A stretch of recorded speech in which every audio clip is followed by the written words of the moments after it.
आप देख रहे हैं चौहान वीडियोस और आज की वीडियो में हम बात करेंगे दिसंबर 2022 के एग्ज़ाम्स के बारे में। आप जानते हैं कि पिछले 3 दिनों के अंदर आपके 3 एग्ज़ाम जो हैं वो रीशेड्यूल किए जा चुके हैं। अगर आपको इनके बारे में जानकारी नहीं है, तो इनके बारे में भी आज की वीडियो में मैं जानकारी दूँगा और साथ में हम बात करेंगे कि आपके जो ये एग्ज़ाम रीशेड्यूल किए जा रहे हैं, हॉल टिकट आपका पहले ही रिलीज़ किया जा चुका था जिसमें आपका कौन-सा एग्ज़ाम किस दिन है, उसकी जानकारी आपको पहले ही दे दी गई थी। लेकिन अब एग्ज़ाम इस समय चालू हैं और उसके बीच में आपके जो एग्ज़ाम रीशेड्यूल किए जा रहे हैं, उनका क्या पॉसिबल रीज़न हो सकता है।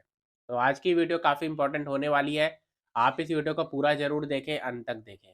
अगर आपने अभी तक मेरे चैनल को सब्सक्राइब नहीं किया है, तो चैनल को सब्सक्राइब ज़रूर कीजिए और वीडियो को लाइक ज़रूर कीजिए। तो अब सीधा वीडियो की शुरुआत करते हैं। मैंने आपको 2 दिन पहले ही इसके बारे में जानकारी दी थी कि आपके जो कुछ सब्जेक्ट के एग्ज़ाम हैं, उनको रीशेड्यूल कर दिया गया है और अब फाइनली इग्नू की जो मेन वेबसाइट है, उसमें भी नोटिस जारी किया गया है जिसमें बताया गया है 3 सब्जेक्ट के बारे में जिनको रीशेड्यूल कर दिया गया है, जो कि आप यहाँ पर देख सकते हैं।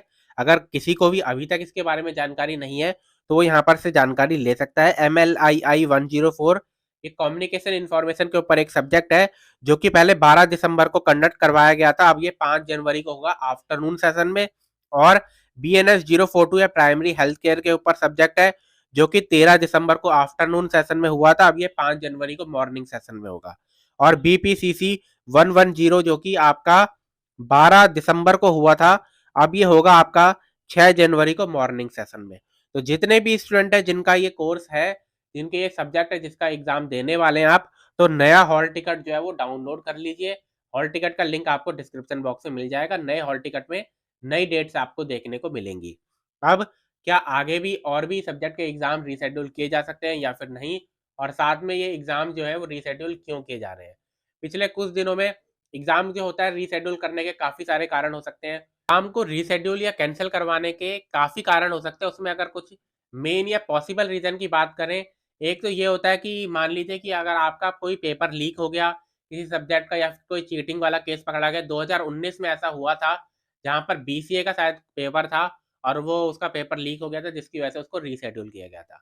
लेकिन अगर ऐसा कोई केस होता है, तो आपको न्यूज़ आर्टिकल्स उसके ऊपर देखने को मिल जाते हैं इग्नू की तरफ से। प्रेस रिलीज़ तो कम से कम किया जाता है इसके ऊपर कि एक पेपर है जो कि जिसमें या तो चीटिंग हुई है या फिर उसका पेपर लीक हो गया, जिसकी वजह से उसको रीशेड्यूल किया जा रहा है। तो ऐसी तो कोई बात इसमें नई नज़र आ रही है। लेकिन दूसरा एक रीज़न ये भी हो सकता है कि अभी जो तमिलनाडु में क्या था, एक साइक्लोन आया था जिसकी वजह से तमिलनाडु में 2 दिन तक जो ज़्यादातर स्कूल कॉलेजेस थे, वो बंद थे। और एक कारण ये भी हो सकता है कि कुछ क्या होता है कि कई बार सिटीज़ होती हैं, एक स्टेट होता है, उसमें क्या होता है कोई प्रोटेस्ट वगैरह होता है या कोई बंद का ऐलान कर दिया जाता है किसी ऑर्गेनाइज़ेशन की तरफ से, जिस वजह से काफ़ी सारे स्टूडेंट जो होते हैं एक स्टेट के अंदर, वो एग्ज़ाम एक सब्जेक्ट का नहीं दे पाते। जिसकी वजह से उस दिन का जो एग्ज़ाम होते हैं उनको दोबारा इग्नू जो होता है वो रीशेड्यूल करवा देता है, क्योंकि आप जानते हैं कि पूरे देश के अंदर इग्नू के रीजनल सेंटर्स हैं।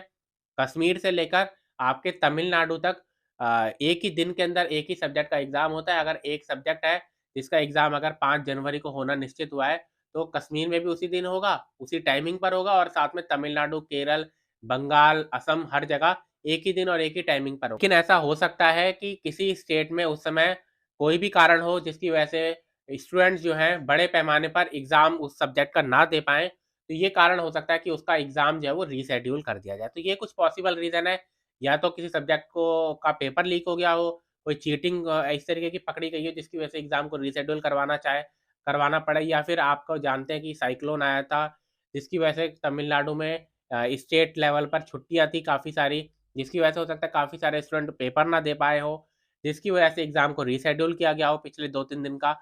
उसके बाद एक कारण ये भी हो सकता है कि आपका ये जो कई बार होता है कि सिटीज़ लेवल पर या स्टेट लेवल पर कुछ ऑर्गेनाइज़ेशन बंद का ऐलान कर देते हैं, जिस वजह से एक इलाके के काफ़ी सारे स्टूडेंट जो होते हैं या एक इलाके के कुछ एग्ज़ामिनेशन सेंटर्स जो होते हैं, वो एग्ज़ाम कंडक्ट नहीं करवा पाते। तो ये कुछ पॉसिबल रीज़न है जिसकी वजह से आपका जो एग्ज़ाम है वो रीशेड्यूल करवा दिया जाता है।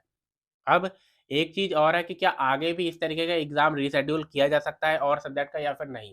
तो मुझे ऐसा नहीं लगता कि अब और एग्ज़ाम्स रीशेड्यूल करवाए जाएँगे। कारण जो होता है उसके ऊपर निर्भर करेगा कि एग्ज़ाम और रीशेड्यूल होते हैं या फिर नहीं। अगर कारण ये था कि जो साइक्लोन आया तमिलनाडु के, उसकी वजह से आपका जो एग्ज़ाम्स है उनको रीशेड्यूल करवाया गया है, तो आगे और सब्जेक्ट के एग्ज़ाम के रीशेड्यूल की ज़रूरत नहीं होगी क्योंकि साइक्लोन जा चुका है। साथ ही अगर इस तरीके का कोई बंद का ऐलान था किसी स्टेट में जिसकी वजह से काफ़ी सारे स्टूडेंट एक एक स्टेट के एग्ज़ाम नहीं दे पाए थे और इस वजह से एग्ज़ाम को रीशेड्यूल किया गया है, तो तब भी आपका जो एग्ज़ाम है, उनको और ज़्यादा रीशेड्यूल नहीं किया जाएगा और सब्जेक्ट के एग्ज़ाम को रीशेड्यूल नहीं किया जाएगा। लेकिन अगर कारण ये है कि आपका कोई पेपर है लीक वगैरह हो गया, तो इसमें कुछ कहा नहीं जा सकता कि आगे कौन-सा सब्जेक्ट है, किसका एग्ज़ाम का पेपर है जो कि लीक हो गया हो, जो कि एग्ज़ाम को फिर रीशेड्यूल किया जा सकता है। तो ये डिपेंड करेगा कि क्या पॉसिबल रीज़न है, क्योंकि इग्नू की तरफ से अभी किसी भी तरीके के पॉसिबल रीज़न के बारे में बताया नहीं गया है। ये जो नोटिस है, इसमें भी अगर आप देखें तो इसमें लिखा हुआ है सिर्फ़ कि cancelled due to unforeseen circumstances and reschedule, सिर्फ़ लिखा हुआ है अनफोर्सीन सर्कमस्टांसेस, यानी कि ऐसे सर्कमस्टांसेस जिसमें वो चेंज नहीं किया जा सकता, तो ऐसे कारणों के कारण इनको तो एग्जैक्ट कोई रीज़न नहीं बताया गया इसमें कि क्या कारण है आपके एग्ज़ाम को रीशेड्यूल करने का।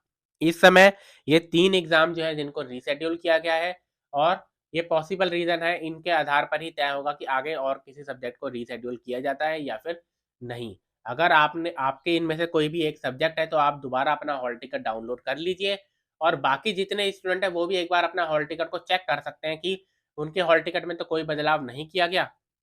अगर इसके अलावा भी आपको कोई जानकारी चाहिए या आप खुद कोई जानकारी देना चाहते हैं अपने एग्ज़ाम के ऊपर, तो आप कमेंट सेक्शन में कमेंट कर सकते हैं। तो आज की वीडियो में इतना ही। वीडियो अगर आपको पसंद है तो वीडियो को लाइक ज़रूर कीजिए, शेयर ज़रूर कीजिए।